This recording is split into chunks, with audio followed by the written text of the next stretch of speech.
Mysterious Traveler. Written, produced, and directed by Robert A. Arthur and David Coleman. Starring one of radio's foremost actors, Cliff Carpenter.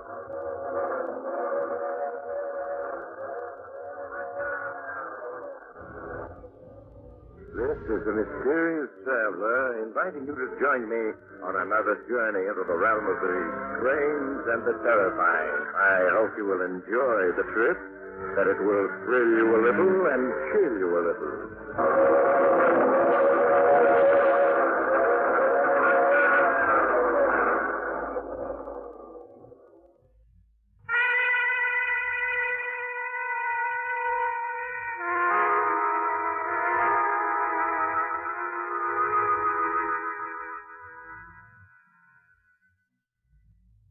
Any of you are still listening in, not having fled yet, I have a confession to make. To you, the American people. The enemy is advancing across the countryside at a speed of 15 miles an hour. And I, Stephen Reynolds, am responsible for the enemy's presence. I, and I alone, betrayed you. It wasn't intentional, and yet that's a small comfort to those of you fleeing for your lives. Before you condemn me, those few who may still be hearing my voice, please listen and try to understand. Perhaps if you hear my story exactly as it happened, you may find it in your hearts to forgive me. It began a year ago at the Lynbrook Country Club, not far from the campus of State University. A banquet was being held in honor of Dr. Charles Warren in recognition of his vast contributions to organic chemistry. The main speaker at the banquet was the governor of the state, who was there to speak in tribute to Dr. Warren. You know Dr. Warren and his brilliant work can only join in the worldwide tribute that he has won with his discovery of Norelium, the new miracle organic soil compound. But on this happy occasion, it is my privilege to bestow on Dr. Warren State University's highest award, the DuPage Medal of Science.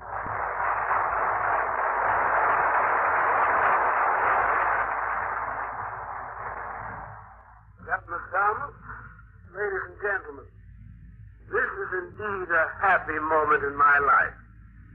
For a scientist, there can be no greater reward than in serving his fellow men and bringing knowledge and light where there was none. The discovery of Norelium begins a new era. For with this new organic compound, man is now able to revitalize soil that has been barren for hundreds of years. That the dream has become a reality, I owe largely to those of you who made my research through all these years possible. Without your kindness and invaluable aid, the discovery of Norelium would not have been possible. Thank you.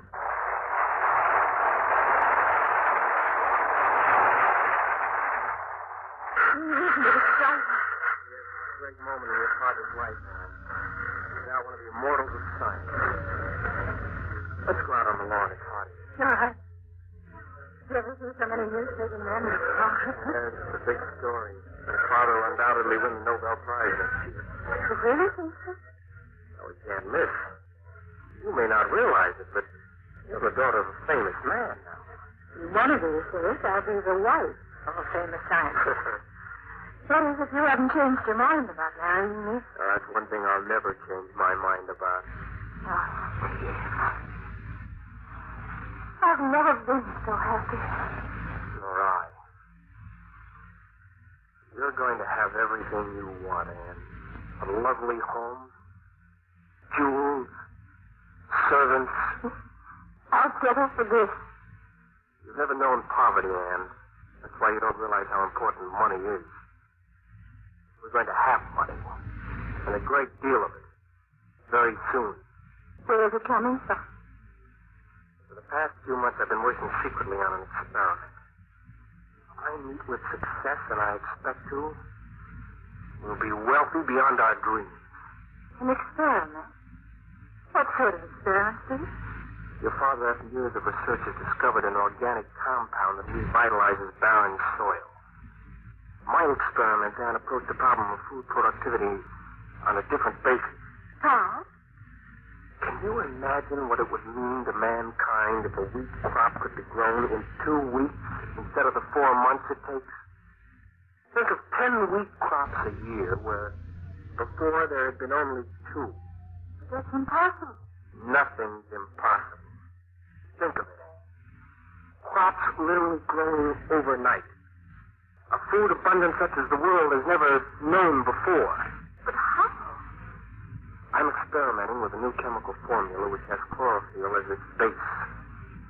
This formula will assist nature, accelerate the growth of plant life 100-fold. I've already had some small success, but I haven't reached the ultimate goal yet. And when you do? When I do, why, 1 gallon of this new formula sprayed over an acre of land will produce a crop almost overnight. I'll be world famous, Anne. A millionaire. Millionaire? Of course. This new formula of mine, when perfected, will put your father's soil compound, beryllium. Well, it won't be very important in the face of my discovery. Steve, this experiment, is it important because it'll be a great scientific advance? Or because it'll make you wealthy? Why, I'm working for science and humanity, and you know that. But there's no harm in wanting to be wealthy, is there?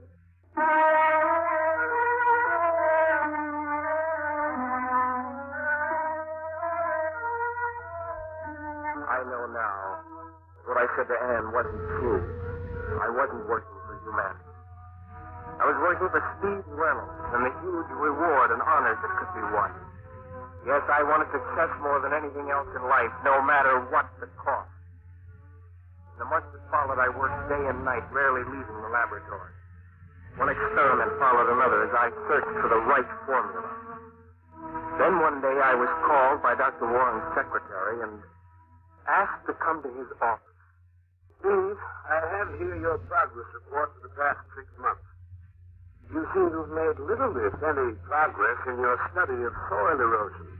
Well, to tell the truth, I've given up my study of soil erosion. I'm working on something else. From your report, I guessed as much. Steve, I dislike saying this, but we can't ignore the obligations of your fellowship. I'm afraid I'll have to ask you on behalf of the trustees to give up whatever experiment you're engaged in. I won't do it. I've been at it months, working day and night on this experiment. I'm too close to success now to give up. Steve, the trustees... When I'm succeeded, and I will, I'll be world famous. Wealthy. One of the great scientists of all time. I see. You've got to keep that progress report of mine from the trustees so that they don't interfere. There must be some excuse you can give them. I'm sorry, Steve, but I must pass it along to them. Those are the rules. I'm asking you to break the rules. I can't. Not for you, myself, or anyone else. Anne has told you my experiments, hasn't she? I know. You don't want me to succeed, do you? That's why you won't help me. Now, Steve, you're overworked. Nervous. Otherwise, you just... Nothing will stop me, do you hear? Not you, nor the trustees, or the whole university. I'll go on with my experiment, and I'll succeed.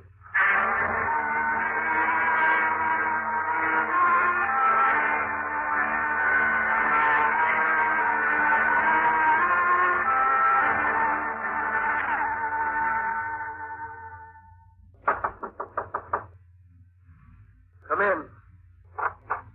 Steve? Oh, it's you, Anne. What your father told me, you quarreled and you resigned your fellowship? That's right. I'm clearing my things out of this lab and leaving. Where are you going? I've rented a small farm 20 miles out of town. I'm going to continue my experiments there. Steve, you can't leave the university, not like this. It'll be a mark against your career. Before I'm finished, your father, the trustees, and the whole university will come to me hat in hand. You speak of father as though he were your enemy. He's no friend. That I can tell you. If he had wanted, he could have withheld that report from the trustees. You're so determined to achieve success that you're blind to everything else. You've lost all sense of perspective. So you're on your father's That's side. because he's right. You value fame and money above everything else. And why not? Is there anything else in the world that counts? Steve, you're like a stranger. I think our being married would be a mistake. Perhaps it would. Here's the ring.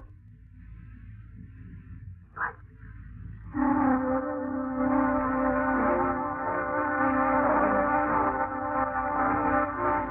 When Ann left, I knew I was really alone. I moved my belongings into the farmhouse I'd rented and set up a small laboratory there. Went back to working day and night, for I knew it was a race against time. I had exactly $700 to my name, and once that was gone, I'd have to find a job. The weeks that followed were ones of unceasing work. One experiment followed another as I sought that elusive formula which would accelerate growth in plant life 100-fold. In those few moments of rest I took, I would think of Anne. Only my work kept me from going to her and apologizing. Just a minute.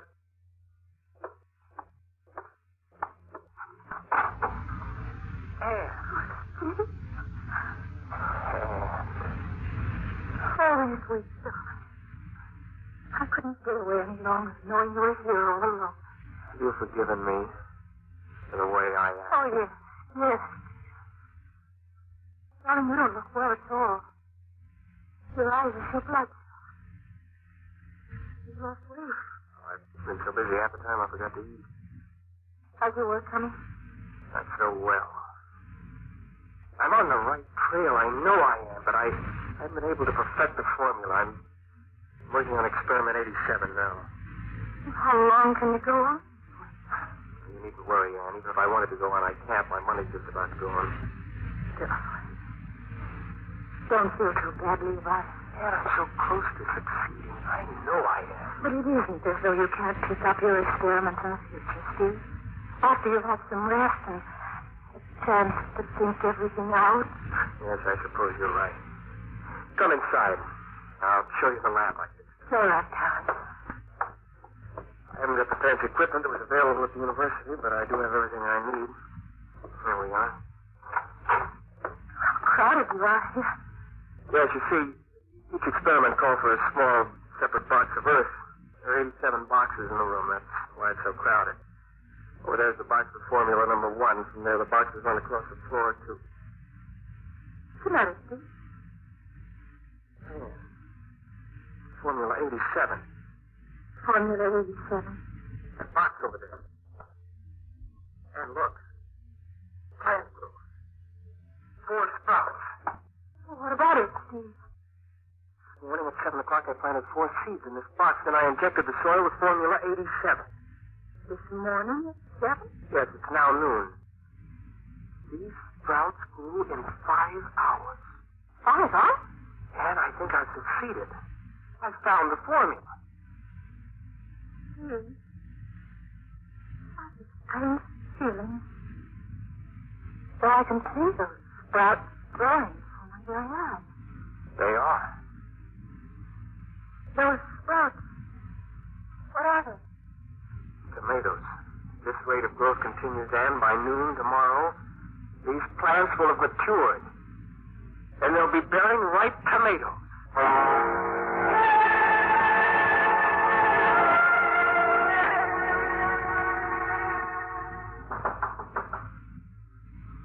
Who is it? It's on, darling. Oh, just a minute. Good morning, Anne. Dr. Warren. Anne told me of your amazing discovery, Steve. I hope you don't mind my coming here with us. Hello. Of course not. Come in. I seem to have overslept. What time is it? 9 o'clock. The tomato plant. Come along.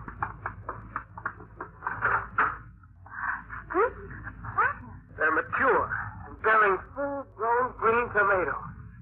And these plants are from the seeds you planted only yesterday morning? Yes. Here are my notes. 7 a.m., 4 tomato seeds planted. 7:05, 250 cc's of formula 87 injected into the soil. That's incredible. Simply incredible. That's few more hours, those tomatoes will be ripe, ready to be eaten. Just 30 hours after I planted the seed. Formula 87 will mean the end of famine. Won't.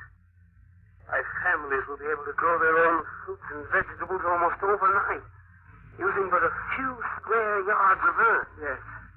Come out into the garden. There'll be more to see. More to see?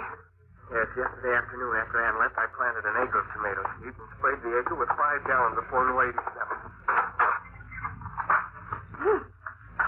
Look, Doctor.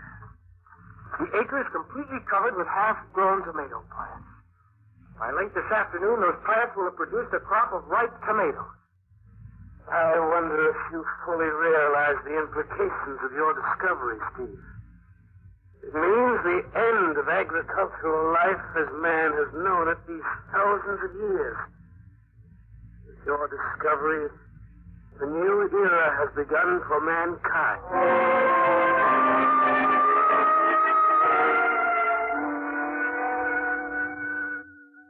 Yes, as we stood there in the garden, there could be no question that every man, woman, and child on Earth would be affected by my discovery. There was no urging on my part to have Dr. Warren and Ann stay on. They were too entranced to leave the garden and the plants that were growing before their very eyes. By 4 o'clock that afternoon, there was an acre of completely ripened tomatoes, ready for consumption. Dr. Warren, Ann, and I returned to the house, and I persuaded them to stay overnight. We were all up at dawn, eager to see the plant growth that had taken place during the night. It was Dr. Warren who, as he led us into the garden, made the startling discovery. Steve, look. What is it, Doctor? All I see is an acre of overripe tomatoes. The plant life surrounding the acre. Well, there's nothing but dense overgrowth, Father. Weeds, vines, wild grass. Look how thick it is. And it's all of 6 feet high. You're right. Yesterday, there was nothing there to speak of. The weeds were just knee-high. Yes, I recall. What does it mean? Apparently, when I sprayed the acre where I planted, some of Formula 87 carried a little beyond, causing those weeds and other plants to grow overnight to 6 feet. The question now is, have they stopped growing? Well, come along. Let's have a look. Thicknesses of those weeds. The other plants are like a jungle growth. A jungle growth. Yes, I was thinking the same. It's difficult to tell from here how far it extends. Can't be more than those few feet where I sprayed beyond the acre. Ah, here we are. So let's walk through it. See how deep it is. All right. The two of you had better follow the path I'm making. It's pretty dense through here. Yes, we're almost 30 feet into this growth. How much further does it extend? I don't know. Can't tell yet. Like the high grass of the African hills. Yes, we've come quite a way now. Can't even see the farmhouse behind us anymore. Steve, you sure we aren't going in circles? It can't extend this far. So we're walking a straight line. I've been following the sun. Dad, how far do you think we've come? Oh, at least 100 yards. Well, the growth is beginning to thin out. I think we've reached the outer fringe of it. Yeah, here's the field. Well, thank goodness we're out of that. Steve, do you realize how many acres that growth covers? At least 10 acres, and it all sprang up since late yesterday afternoon. What do you make of it, Doctor? This Formula 87 of yours not only accelerates the growth of plant life 100-fold where sprayed, but also affects the surrounding acreage. What is it in Formula 87 that causes it to spread? You must realize, Anne, that in this new formula we're dealing with the unknown. Well, perhaps Steve can explain why it caused such a growth on an additional 10 acres. No, I can't, Doctor. As much a puzzle to me as it is to you. What are you doing, Steve? Just following up a few small marks to mark how far the growth extends.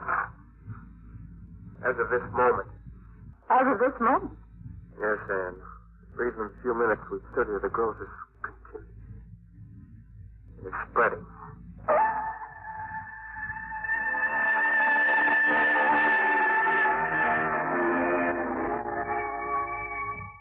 Good morning. This is Bill Storm with the 9 o'clock news. Well, startling news has been coming in over the press wires in the last 10 minutes. A young associate professor, Stephen Reynolds of State University, discovered a new chemical formula which has the power to accelerate plant life growth 100-fold. While engaged in experiments on his farm 20 miles outside of Statesville, Professor Reynolds sprayed an acre of land with his new discovery, Formula 87. One of the amazing results of this experiment was the growth overnight of a 1-acre crop of tomatoes. But another result, which seems almost incredible to this reporter, is the news that Formula 87 caused plant life in surrounding acreage to grow overnight into a fantastic growth and become so thick and profuse as to cause on-the-spot observers to compare it to jungle growth. Even more amazing, the growth seems to be spreading in all directions at the rate of 100 acres an hour. Already it has spread over 2,000 acres of land. Agricultural experts and scientists are being rushed to the scene of this phenomenon. Stay tuned for further news flashes during the day.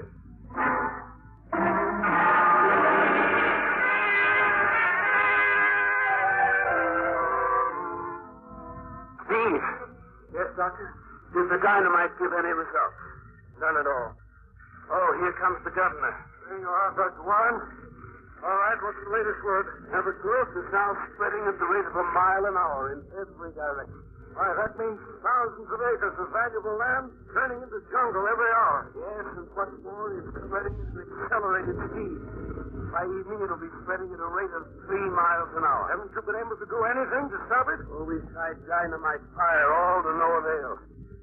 I have the best scientific brains in the country working on the problem, but as yet we haven't been able to determine what it is that's causing this wild growth to spread. Young man, this catastrophe is of your doing. Have you any idea as to what is causing this growth to spread in such a frightening manner? I'm not certain, but I think Formula 87 created a new type of pollen. And it's the pollen which is spreading this growth. A new type pollen? Well, what makes you think that, Steve? I just got a report that the growth has crossed the Ardmore River and it's spread to the other bank. The Ardmore River? Well, that's half a mile wide. Yes, and that's why I'm convinced it's a pollen of some sort that's carrying this plant. You're probably right. Well, can't you come up with a new spray? Something that will stop it? We'll do what we can, Governor. We're not losing a minute. What's going to happen, Doctor, when this jungle growth reaches villages and towns? We've already had to evacuate farmers. Yes. We'll work day and night, Governor, to find the answer to all this. At the fantastic rate it's spreading, I'd better order out our National Guard and ask for assistance from Washington.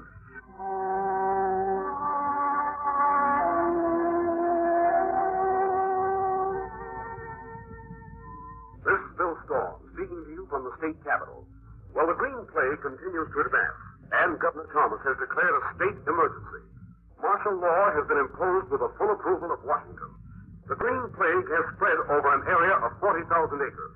4 villages and 2 towns were evacuated shortly before they were engulfed by this advancing jungle growth, which scientists have been unable to explain or halt. These scientists state that the growth is accelerating its advance from hour to hour and is now moving at a rate of 15 miles an hour. Meanwhile, on-the-spot observers state that plants, vines, and trees are literally springing up before their very eyes, and that this fantastic and relentless growth is crushing and destroying all that which lies before it. All residents of the state capital have been evacuated, and momentarily we expect orders to abandon this station. However, full news reports will be continuously broadcast from other stations. Meanwhile, reports from Washington indicate that... Ladies and gentlemen, I have just received the signal that this station is to be abandoned.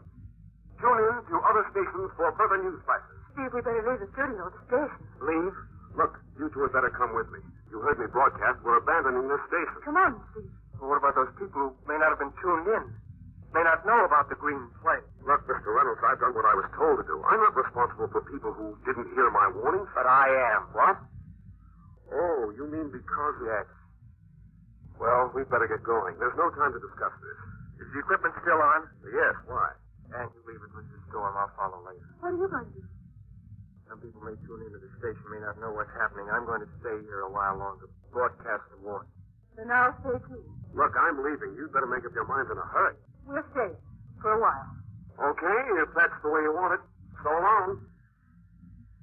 Still not too late to change your mind. No. Go ahead, Steve.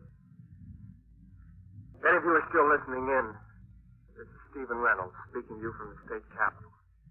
This is to warn you that a terrible force of nature has been unleashed. I, and I alone, am responsible for what has happened. That's a small comfort to those of you fleeing for your lives, unable to understand the disaster that was brought about by my experiments. Experiments I was interested in for a personal gain, not for the advancement of science and humanity. Perhaps that's the reason the green plague. It's reached town. Let's get out of here. Give me your hand.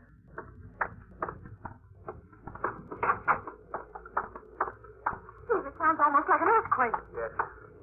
This way to the street. The trees. The bushes are growing before our very eyes. They're uprooting the building. Look. The building across the street. It's going to come down. Run!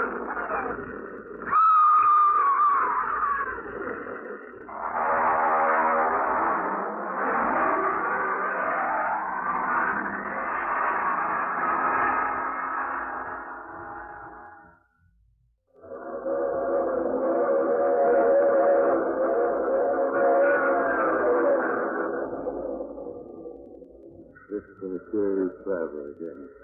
Oh, you have to get off here. I'm sorry. I'm sure we'll meet again.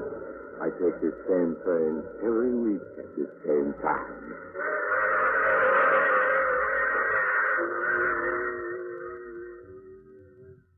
You have just heard The Mysterious Traveler. Now you can enjoy other tense and exciting stories of The Mysterious Traveler in the current issue of The Mysterious Traveler magazine, now available. All characters in our story were fictitious. Any resemblance to actual persons or name or otherwise is purely coincidental. Music is under the direction of Emerson Buckley, composed by Richard U. Page. Phil Tonkin speaking. This program came to you from New York.